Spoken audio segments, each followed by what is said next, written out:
السلام عليكم.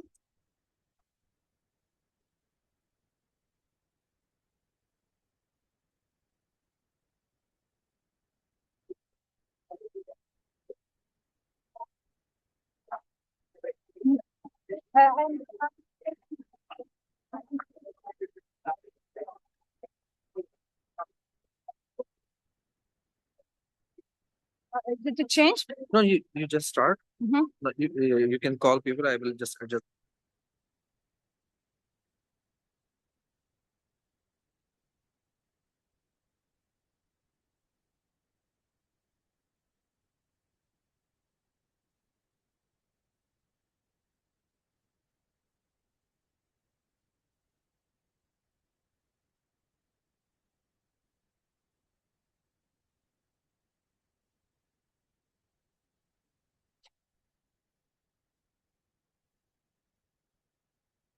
Assalamu alaikum. Welcome back. I think we should start for the sake of time. And again, welcome to AMSTRO. I am Dr. Thuraya Alhajri. I am a radiation oncologist from Oman, and I am delighted to welcome the next talk. It's for Dr. Abdul Aziz Al Ghamdi. Dr. Abdul Aziz Al Ghamdi is a consultant radiation oncologist from Saudi Arabia. He completed radiation oncology residency programs in Queen's University, Canada, and he completed pediatrics and proton fellowship in the USA. Welcome, Dr. Abdul Aziz, and his topic is about the vision and mission of AMSTRO.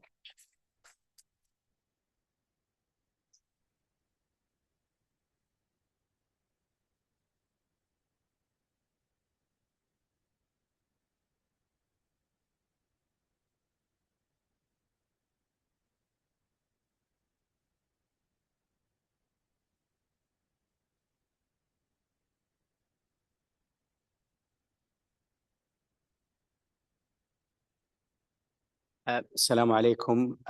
Good afternoon, everyone. Your Royal Highness, Your Excellencies, and our distinguished guests. I was tasked by Dr. Saiful and Dr. Nadeem to introduce you guys to AMSTRO. And I think everyone that came before me has done a wonderful job in creating this segue to explain, to go through AMSTRO and talk about our vision, mission, goals, and whatnot. So why now? Why do we need AMSTRO? So the reality that we're facing in our part of the world, especially Asia and the Middle East, is we are faced with a paradox. We have one of the highest regions with the youngest people, and also we have at the same time an aging population. So we are faced with this rising cancer burden. The second issue with our part of the world is the persistent disparities, where you have high-income countries and low-income countries, and disparity is very apparent. The third issue that we face in our AMSTRO region is the fragmented systems. Lack of coordination, limits and collaboration, and also lack of knowledge sharing.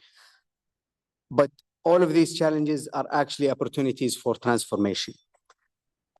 We have a growing momentum for regional leadership and innovation. So our vision is to shape future where equitable, resilient, and patient-centered cancer care thrives. So we want to improve the equity where patients have equitable access to care. We need to improve our resiliency, and we want to focus on our own patients' population, and all of that can be done through innovation and global collaboration.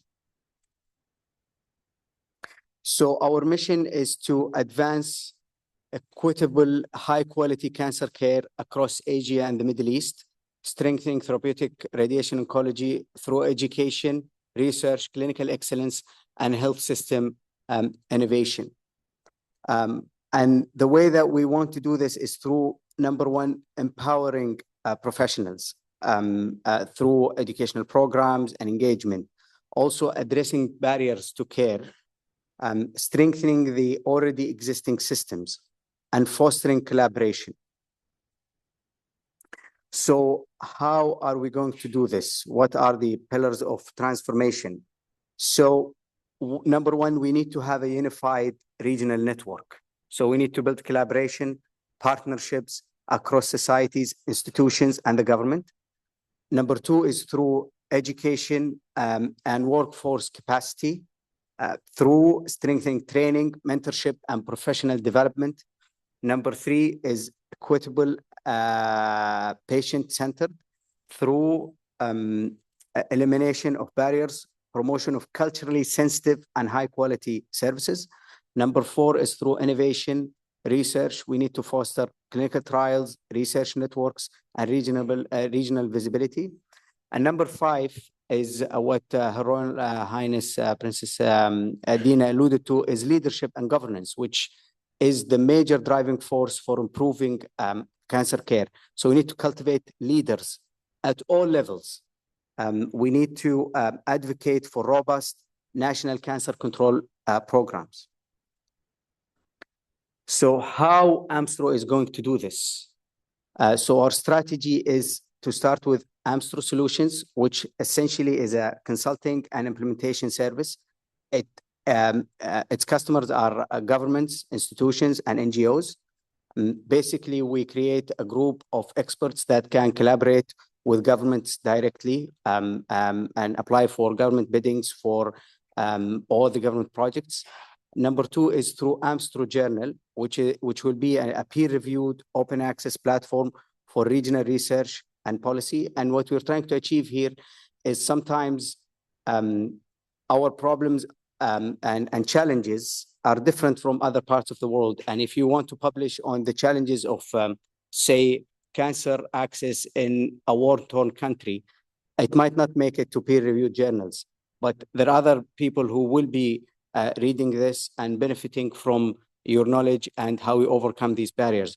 So making an AMSTRO journal is essential to building that platform. As Dr. Saiful was talking about, is what we're trying to do is building a platform where we can exchange ideas, and these having an AMSTRO journal is part of this.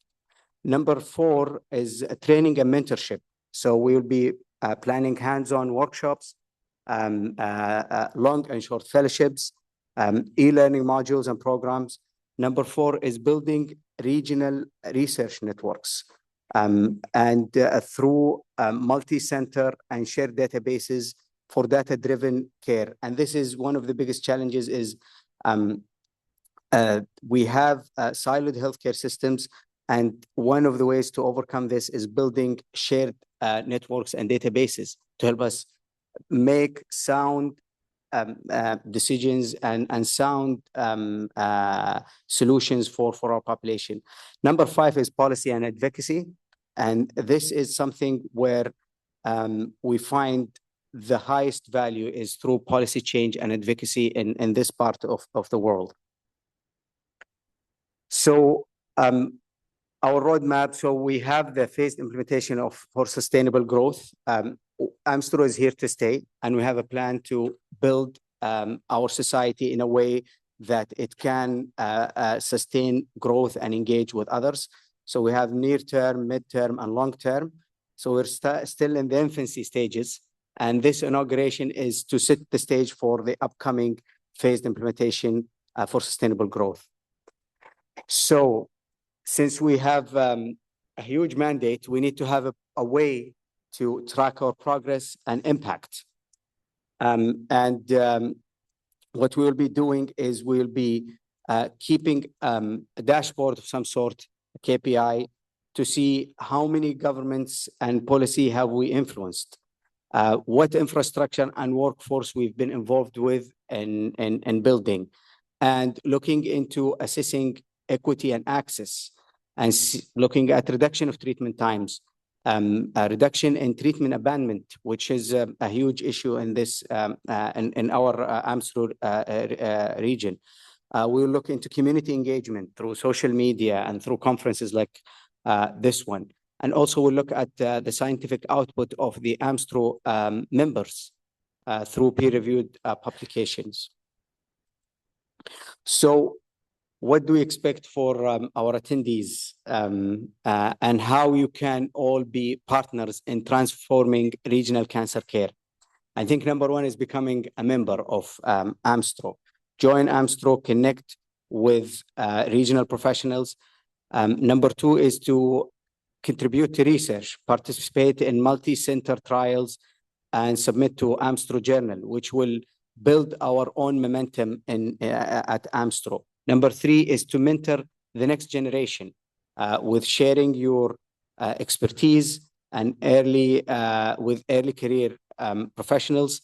And number four is advocacy for change, support national cancer control plans and policy reforms. And number five is partnering with us at AMSTRO.